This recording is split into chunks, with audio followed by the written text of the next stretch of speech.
All right, hey everybody, Aaron Elton here. This is just a quick little video about the motivation and the reasoning behind the Ventry project. So many of you would know that I've been in Uganda for over 15 years now, focusing on poverty alleviation and environmental degradation and trying to reverse environmental degradation through the use of permaculture design. Permaculture design is a holistic science, which means that it incorporates every aspect of civil society and the known environment, and we work with all the different elements of nature to be able to create a more conducive society for small homes on a micro scale, and then of course communities and cities and eventually countries on a much larger scale. And there's tens of thousands, if not hundreds of thousands, of permaculture practitioners now out there. The system was developed in the 1970s. It's a prolific science. It's a truly amazing science for people to get into, and I think that's why it's grown so massively. David Suzuki once said that what permaculturalists are doing in the world today is the most important endeavor by humankind.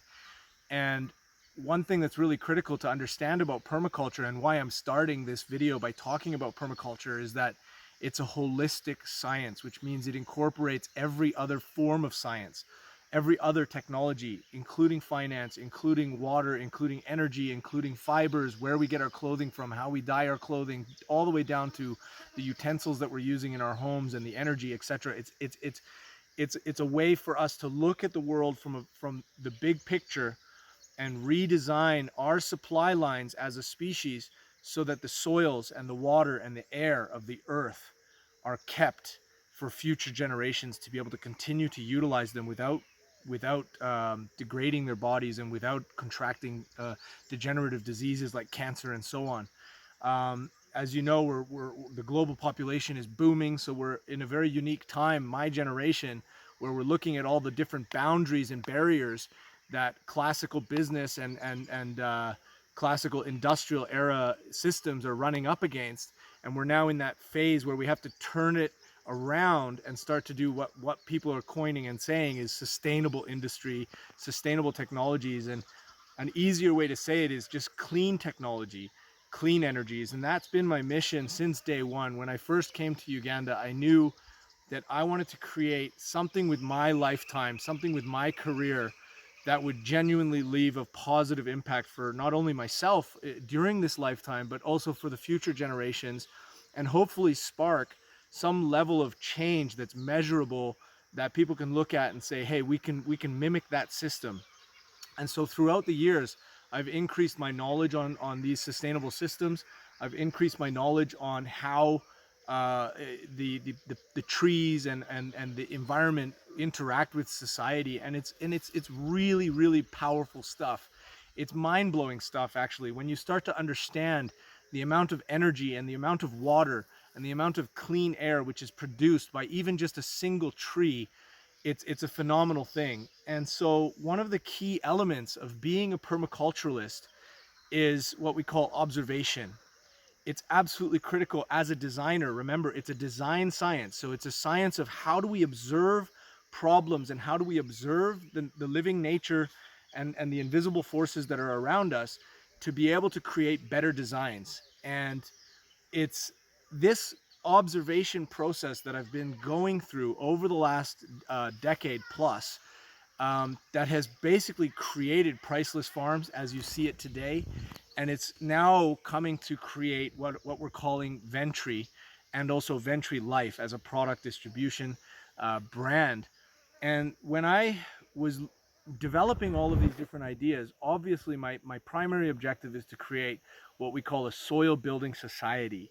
This is a society and a company, a corporation, if you will, that wherever we go, we're increasing biodiversity. And through the increase of biodiversity, we witness an increase in the soil fertility and in the actual soil matter itself. And this is really the crux of what people are talking about when they say sustainability. A lot of people don't understand it. It's a catchphrase that's being thrown around left, right, and center. It ultimately comes down from a biological human perspective to whether or not a society is contributing to its soil matter over time. This is why ancient civilizations had to move away from the Sahara region, is because they lost their soil fertility over time. And many dozens of ancient societies that are no longer around this is also why they ended up disappearing, was because they overgrazed, they overcut their forests, and due to erosion and all the different factors of sunshine hitting the bare soil, they lost that fertility. And you can see it now in a wave of new investment, in a wave of new technologies coming out. The crux of civilization ultimately is the soil. And when when when I was progressing through this development in my own way, with these business models, I started thinking about the future of finance. As we know, there's Bitcoin and there's all these different cryptocurrencies, and there's many different forms of online payment systems coming out. So finances and the concept of finances is becoming more and more pliable, if you will, to the global citizenry. And there was always this saying, which has been said throughout history, that money doesn't grow on trees. I wholeheartedly disagree with that. Obviously, it's a metaphor. You know, you're not going to see money growing off of trees, but the saying that money doesn't grow on trees is sort of an industrial era mindset, where people used to think that money was this set in stone object. They almost made it into a physical object, where it's not. It's actually a concept, and it's a form of trade, as we all know. And my mission with Ventry Life, and having come up with the ideas that are, you know, forwarding this mission, is that money does grow on trees, and we are trying to pair trees with finance through the Ventry application, which is still in its infancy. Of course, there's so much work that needs to be done in terms of developing this. But the long and short of it is, we want to be able to give everyone in the world who has a cell phone and an online bank account the ability to invest in regenerative agroforestry farms. And this will, okay, bridge the gap between the haves and the have-nots.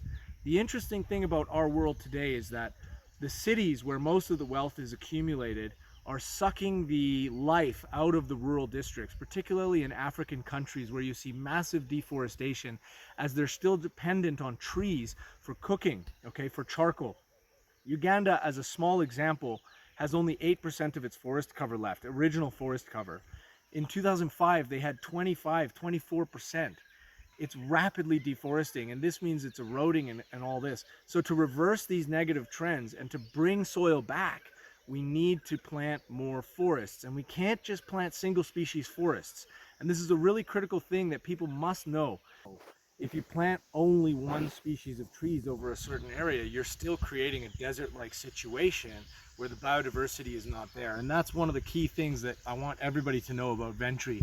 When we say sustainable agroforestry, we're talking about dynamic forests. We're talking about climatically appropriate plantings. We're planting trees predominantly which are from that climate zone, which are tailored for that biological zone of the earth, so that those original species, which are right now in decline and going extinct, actually come back into that space.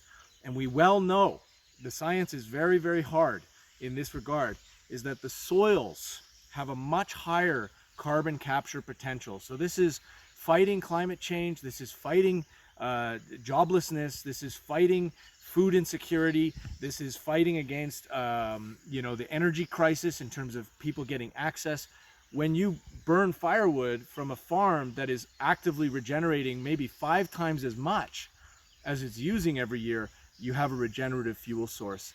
And that's really where I see the future of African society. If Africa as a continent is going to develop effectively, it must capitalize on the technologies and the scientific understanding of polycultural sustainable agroforestry in order to thrive, and therefore provide the rest of the world with an amazing abundance of food and fuels and fibers, and prove to humanity. I think all of us we're in an opportunity right now to be able to prove to humanity that we can reverse the negative environmental damage, and in doing so we can revive a truly beautiful culture in the form of a new age of human endeavor that is actually in tune with Mother Nature, to the degree that the water and the air and the soils are there for future generations. So that's my opening. And now I just want to talk really quickly about how are we going to pair finance with agroforestry. And of course, a lot of you understand that through the use of technology, we can track and we can monitor and we can evaluate data better than ever before. And that's really what Ventry is all about. Is it's essentially a data application that allows us to monitor and evaluate and track the productivity of individual tree species spread over as many farms as we can possibly fathom. In the distant future of this application, the idea is that we become a multi-billion, if not multi-trillion-dollar holding of massive amounts of forests that are producing fruits, that are producing medicines, that are producing fuels, that are producing fibers, dyes, and every fathomable thing that you can imagine extracting from a forest in a sustainable way.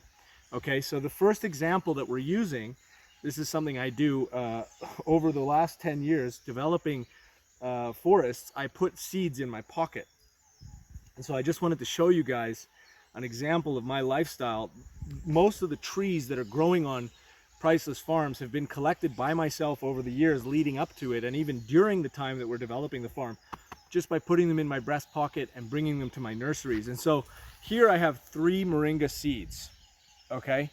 And if each of these grows, we'll therefore have 3 Moringa trees. And through our initial data assessment on our land, which I'm going to mention, our land needs injections of fertility. That's why we're working with lake weeds. But we've estimated that approximately 1 kilo of finished Moringa powder will be produced from the 3 trees. So if you look at this tree right here, you can actually take a step forward. Right here, we have an example of approximately 3 Moringa trees growing together. Now keep in mind, right now, it's actually the dry season. We've harvested most of our crops, but this is an example of 3 trees that are ready for harvest. Now, the interesting thing is, these will regrow like this 5 times a year, up to 5 times a year. And we've calculated from our facilities and through the process and the supply chain, by the time we turn this into powder, if we do this 5 times, we get 1 kilo from those 3 trees. And in the Ventry model, which is being presented right now as we're discussing this, even at a farm gate price of the $5, and you can look at the finance, it's profitable. But with that 1 kilo, if we value add it, we're already seeing through value addition, we're getting much higher value than $5 a kilo. We're going to $15, we're going to $20. If we go into the capsulation industry, you're going upwards of $40 a kilo.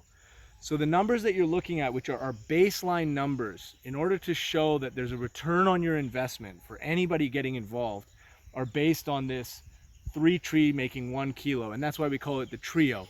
It's a unique marketing term in terms of us creating a coin of our own and a cryptocurrency of our own.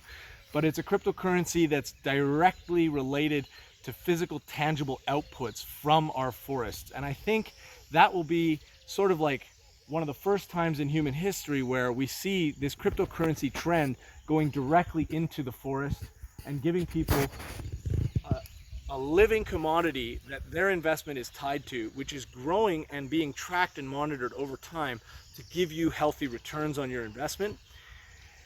And you can just imagine if we pull this off, if this works out and we get some bigger and bigger backers and people start putting into this and we succeed with the markets, as we're seeing now, more and more companies coming and saying, this is a phenomenal product you're producing. This is not only producing one of the highest quality organic food sources in the world, but it's also providing money back to all of our investors, which can be anybody all over the world can now download the Ventry app and invest $1 a day, $5 a day, $1,000, $1 million, and we will utilize those funds to grow this industry, to expand across the world a tapestry of farms that are actively hitting every single one of those UN development objectives. And I'm gonna cut there because I don't want to take up too much of your time. I know you guys are all on a video conference call and you're thinking about all this stuff. I, for one, have given my life to this mission.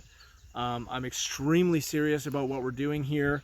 I don't have all the answers all the time. We're developing. This is a process of discovery that we're still going through. We're really open to suggestions, criticism, And we just want to make this into something that really works and works for everyone. So thank you so much for your time. I really appreciate you guys listening, and I hope you're having a wonderful day wherever you are.